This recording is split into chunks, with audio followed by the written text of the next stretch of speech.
Bismillahirrahmanirrahim. Assalamualaikum warahmatullahi wabarakatuh. Perkenalkan, nama Firani Putri, NIM 1814010112. Di sini saya akan menjelaskan tentang penelitian yang diliti oleh Ika Subakti, yaitu tentang pendidikan inklusif di SMK Negeri 8 Surakarta. Di latar belakang, Ika Subakti menjelaskan bahwa pendidikan inklusif merupakan pendidikan yang menerima berbagai karakter dan latar belakang peserta didik untuk belajar bersama dalam satu iklim pembelajaran. Secara sempit, pendidikan inklusif dihubungkan dengan pendidikan untuk anak berkebutuhan khusus. Namun, sebenarnya pendidikan inklusif lahir atas prinsip bahwa layanan sekolah seharusnya diperuntukkan untuk semua siswa, baik siswa dengan kondisi kebutuhan khusus, perbedaan sosial, emosional, kultur, maupun bahasa. Departemen Education Tasmania, Australia merumuskan pengertian pendidikan inklusif sebagai pendidikan yang menerima siswa yang berbeda sebagai bagian utuh dari sekolah, yang menerima jaminan aktif dalam meraih prestasi dalam pendidikan sekolah. Dalam pandangan Islam, pendidikan merupakan kewajiban bagi setiap umat manusia. Tidak dibatasi batasan usia, waktu, norma, ataupun cacat, karena ilmu merupakan kewajiban untuk setiap umat muslim. Kemudian, umat Islam diwajibkan untuk menuntut ilmu sepanjang hayat. Layanan pendidikan inklusif yang dapat diperoleh anak berkebutuhan khusus tidak selalu ditempatkan pada sekolah yang luar biasa atau SLB. Tetapi, anak berkebutuhan khusus dapat dilayani pada sekolah yang menerapkan pendidikan inklusif. Sekolah tersebut menyediakan layanan pendidikan yang berakomodasi berbagai kebutuhan dan layanan pendidikan untuk anak berkebutuhan khusus dalam berbagai karakter anak sesuai dengan kondisi fisik, emosional anak, dan karakteristik anak tersebut. Berdasarkan penelitian, sekolah SMK 8 Negeri Surakarta merupakan sekolah yang melaksanakan pendidikan inklusif. Sekolah ini memiliki siswa yang berkebutuhan khusus yang meliputi tunadaksa, tunanetra, dan autis. Pada pendidikan inklusif dilaksanakan di SMK 8 Surakarta adalah model inklusif penuh. Sebagai sekolah yang melaksanakan sistem pendidikan inklusif, SMK 8 Surakarta banyak menerapkan berbagai pendekatan dan metode pengajaran untuk anak berkebutuhan khusus.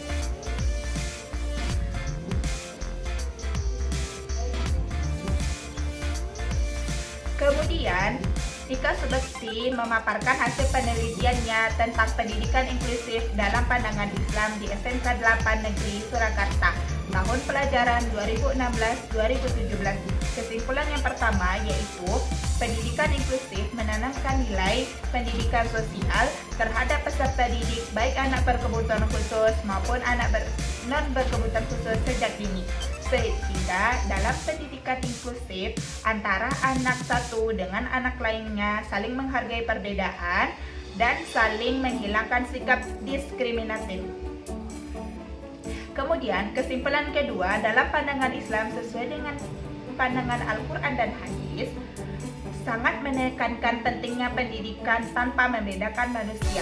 Kewajiban menuntut ilmu tidak terbatas pada sebagian atau golongan tertentu saja, melainkan seluruh umat muslim, baik itu anak normal maupun anak berkebutuhan khusus atau cacat. Tidak memandang jenis kelamin, perempuan, laki-laki, normal, ataupun cacat. Kesimpulan yang ketiga yaitu kelebihan pendidikan inklusif di SMK 8 Surakarta, yaitu anak akan memperoleh keadilan layanan pendidikan, tidak dibedakan dari anak reguler, sehingga secara tidak langsung dapat membangkitkan motivasi dan gairah belajar anak di sekolah. Anak dapat berprestasi dalam pembelajaran di sekolah tanpa memandang kekurangan yang disandang oleh anak. Kemudian akan mendapatkan perlakuan dan persamaan hak, harkat, martabat dalam memperoleh layanan pendidikan tanpa membedakan antara yang berkebutuhan khusus dan normal. Kemudian anak juga dapat bergaul dan berinteraksi dengan teman-temannya yang normal, sehingga meningkatkan percaya diri dan motivasi dalam belajar. Kemudian ada kekurangan pendidikan inklusif di SMK 8 Surakarta. Ika Subekti menyimpulkan yang pertama, untuk mendapatkan status sebagai sekolah inklusif diperlukan sarana dan prasarana yang dapat mengakses kebutuhan individual anak yang tidak mudah dipenuhi oleh sekolah yang telah menyatakan sekolahnya sebagai sekolah inklusif. Untuk bisa disebut sebagai sekolah inklusif, yang sebenarnya dibutuhkan tenaga pendidik dan tenaga non-pendidik yang secara khusus dapat menangani anak berkebutuhan khusus jika sewaktu-waktu mengalami kesulitan atau kendala di dalam pembelajaran, seperti dokter, psikolog, dan konselor.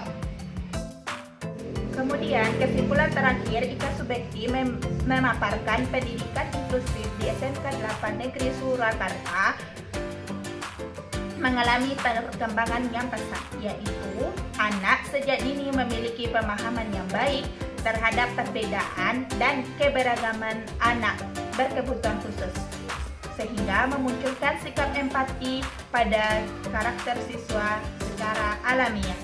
Kemudian juga munculnya budaya saling menghargai dan menghormati antar siswa. Kemudian menurunkan terjadinya bullying kepada semua anak, khususnya kepada anak berkebutuhan khusus dan penyandang disabilitas atau cacat. Kemudian juga tumbuhnya budaya kooperatif antar anak dan kolaborasi pada peserta didik, sehingga memungkinkan adanya sikap tolong-menolong dan saling membantu satu sama lainnya, dan juga memunculkan rasa percaya diri melalui sikap penerimaan dan keterlibatan di dalam kelas bagi anak kebutuhan khusus, dan juga mengembangkan sikap toleransi dan memudahkan interaksi sosial di antara teman satu dengan lainnya. Kemudian menurut analisis saya, anak berkebutuhan khusus di SMK 8 Negeri Surakarta ini, anak berkebutuhan khusus ini merasa senang jika bisa bersekolah di SMK Negeri 8 Surakarta, karena peneliti menjelaskan bahwa di sana sistem pembelajarannya sangat menarik dan dengan model inklusif penuh, yaitu anak berkebutuhan khusus bisa belajar bersama-sama dengan anak reguler lainnya di kelas yang sama. Apabila anak berkebutuhan khusus mengalami kesulitan atau kendala dalam pembelajaran oleh guru, maka dapat dibantu oleh guru maupun anak sebaya di kelasnya. Anak berkebutuhan khusus di SMK Negeri 8 Surakarta lebih banyak masuk ke jurusan musik. Di sini mereka belajar tarik vokal, kemudian memainkan alat musik dan juga membuat partitur. Anak berkebutuhan khusus juga sangat berantusias dalam pembelajaran, dan dalam model inklusif penuh ini bisa menghilangkan sikap diskriminatif antar anak, antara anak reguler dengan anak berkebutuhan khusus, sehingga dapat membantu kesulitan anak berkebutuhan khusus dalam mengikuti proses pembelajaran. Kemudian dari materi kita sebelumnya, saya terangkan sedikit tentang model pendidikan inklusif penuh. Model pendidikan inklusif penuh adalah yaitu pembelajaran di mana anak berkebutuhan khusus secara penuh berada di kelas reguler. Hal ini menunjukkan bahwa kelas reguler merupakan tempat belajar yang relevan bagi anak berkebutuhan khusus. Apapun jenis kebutuhan khususnya dan bagaimanapun gradasinya terhadap anak non-reguler atau anak yang normal. Dan inklusif penuh sebagai layanan pendidikan yang mempersyaratkan agar semua anak berkebutuhan khusus dilayani di kelas reguler bersama teman-teman seusianya. Oleh karena itu, ditekankan adanya peran sekolah sehingga komunitas adanya pemenuhan kebutuhan khusus setiap anak menjadi sumber belajar, menjadi memadai dan mendapatkan dukungan dari semua pihak, yaitu guru, para siswa, dan juga para orang tua. Melalui pendidikan inklusif penuh ini, maka anak berkebutuhan khusus bersama-sama dengan anak lainnya atau anak normal lainnya untuk bisa mengoptimalkan potensi yang dimilikinya. Model inklusif penuh ini adalah anak berkebutuhan khusus belajar bersama-sama dengan anak non berkebutuhan khusus atau normal sepanjang hari di kelas reguler yang sama dengan menggunakan kurikulum yang sama dan waktu yang sama dalam proses pembelajaran.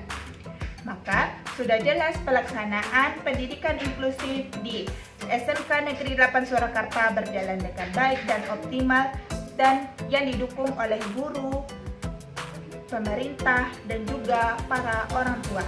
Sehingga dapat disimpulkan pendidikan inklusif di SMK Negeri 8 Surakarta berjalan optimal dan baik serta bisa mendukung potensi yang ada pada anak berkebutuhan khusus dan juga dapat disimpulkan bahwa tidak adanya diskriminatif antara anak berkebutuhan khusus dan juga anak normal lainnya. Sehingga kebijakan yang ada di SMK 8 Negeri Surakarta ini bisa ditiru oleh SMK-SMK lainnya ataupun sekolah-sekolah yang menerapkan pendidikan inklusif di sekolahnya. Sekian penjelasan dan analisis saya tentang penelitian yang dilakukan oleh Ika Subekti di SMK 8 Negeri Surakarta. Semoga dapat memenuhi tugas UAS saya dalam mata pembelajaran pendidikan inklusif. Sekian, terima kasih. Semoga bermanfaat. Assalamualaikum warahmatullahi wabarakatuh.